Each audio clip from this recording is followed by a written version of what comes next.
The central Sync 4 touchscreen houses a large range of settings and features.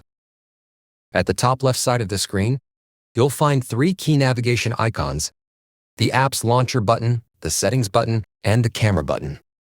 The Apps Launcher button is where you'll find the main Sync apps like the radio, phone, navigation, charging features.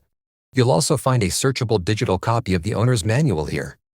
The Settings button opens up menu options for your vehicle controls, sound, phone list, driver assistance, vehicle and general settings, connectivity, software updates, Ford Assistant, and Valley mode. The Camera button gives you instant access to the vehicle's camera features when needed. In the main portion of the screen is your active app or feature controls. Here we are showing the radio app. In the bottom portion of the screen, you'll find shortcut app buttons for easy access.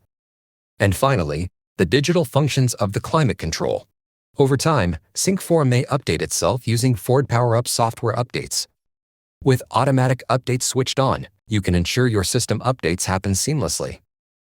Sync 4 really is the central hub to controlling your vehicle. Next time you get in your Mach-E, be sure to explore all it has to offer.